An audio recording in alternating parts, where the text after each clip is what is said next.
నమస్కారం. నా పేరు పూర్ణచంద్ర మోహన్. వరంగల్ డిస్ట్రిక్ట్ నాది. నేను బాల్యమంతా నాది వరంగల్ జిల్లా లోపలనే అన్నంకొండలోనే జరిగింది. 75లో నేను బీఎస్సీ అగ్రికల్చర్‌లో రాజేంద్ర నగర్‌లో బీఎస్సీ అగ్రికల్చర్ కంప్లీట్ చేశా. 93లో నాది మ్యారేజ్ అయింది. హైదరాబాద్ మా మిసెస్. నేను ఇక్కడికి వచ్చేసి ఇంక ఇక్కడే ఉంటున్నాం అల్వాల్ లోపల. అప్పటినుంచి నేను మార్కెటింగ్ ఆఫీసర్‌గానే పనిచేసుకుంటూ ఉంటుంటి. ఇక్కడ పూర్ణచంద్రరావు అని ధ్యాన సెంటర్ నడుపుతుండు. అతను నాకు ఒక 6 నెలల కింద పరిచయం అయిండు. అతను ఏం చేసిండు, నన్ను ఇక్కడ ధ్యాన సెంటర్ నడుస్తుంది, నువ్వు రా అని మెడిటేషన్ సెంటర్‌కు బద్రీజీ గారి ఆయన ద్వారా నుంచి ఇక్కడ ధ్యాన సెంటర్ నడుస్తుందంటే డైలీ ధ్యానం చేయడానికి పిరమిడ్ కింద కూర్చొని సాటర్డే, సండే ప్రోగ్రామ్స్ జరుగుతుంటాయి. అమావాస్య, పున్నమి రోజు కూడా ఇక్కడ ప్రోగ్రామ్ జరుగుతుంటాయి అని చెప్పిండు. ప్రతి సమాస పుణ్యానికి నేను వస్తూ ప్రోగ్రామ్ అటెండ్ చేసుకుంటూ ఉంటాను ఇక్కడ. ఆయన ద్వారానే నాకు ఈ ధ్యాన సెంటర్ నడిచింది. స్టార్టింగ్‌లో నాకేం తెలియదు ధ్యానం అంటే ఏందో. స్టార్టింగ్‌లో నాకేమనిపించింది అంటే మైండ్ అంతా ఏదో ప్రెషర్ పెట్టినట్టుగా అనిపించింది.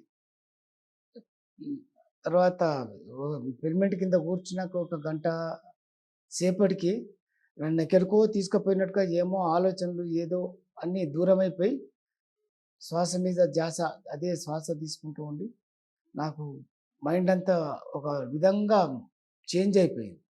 ఏమైందా అని చెప్పి ఆలోచించేసరికి ధ్యానంలో కూర్చున్నాం కాబట్టి దాని పిరమిడ్ పవర్ తోటి ఇంత చేంజెస్ వచ్చింది అని చెప్పేసి నాకు అప్పుడు అర్థమైపోయింది. ఆ సార్ కూడా చెప్పిండు ఇట్లా ఇట్లా జరిగింది అని చెప్పిన తర్వాత అప్పటి నుంచి రెగ్యులర్గా సాటర్డే వస్తూనే ఉంటాను.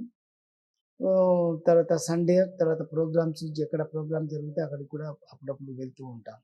ఈ ధ్యానం చేయడం వల్ల మనకి ఏంటంటే ఆరోగ్యం, శాకాహారం, మాంసాహారం తినవద్దు, శాకాహారమే తినాలి. బద్రీజీ గారు చెప్పిన స్లోగన్స్ను ఫాలో అవ్వుకుంటూ నా వల్ల కొంతమందికి ధ్యాన సెంటర్ కూడా తీసుకురావడానికి కొరకు ప్రయత్నాలు చేస్తున్నాను. కొంతమందికి చాలా వరకు చెప్తున్నాను. ధ్యానం చేయడం వల్ల మనకి ఎంతంటే పవర్ పెరిగిపోతుంటుంది. పిరమిడ్ కింద కూర్చుంటే మైండ్ అంతా చాలా షార్ప్గా తయారవుతుంటుంది. ఏవేవో ఆలోచనలు మనకు మైండ్లోకి వస్తూనే ఉంటాయి. వాటిని అన్ని పక్కకు పెట్టేసి మెడిటేషన్ చేయడం వల్ల చాలా ఇదిగా సంతోషంగానే అనిపిస్తుంది. చాలామందికి నేను చెప్తున్నాను, మీరు కూడా చేయండి ఇట్లా అని చెప్పి దగ్గర ఒక 50 మంది వరకు నేను ధ్యానం గురించి ఎక్స్ప్లెయిన్ చేసి చెప్పి చేంజ్ చేయిస్తున్నాను మనుషులను. ఈ అవకాశం ఇచ్చినందుకు పిఎంసి వారికి నాకు నా ధన్యవాదాలను తెలుపుతూ ఈ కార్యక్రమం ముగిస్తున్నాను. జై హింద్. పిఎంసికి ధన్యవాదాలు.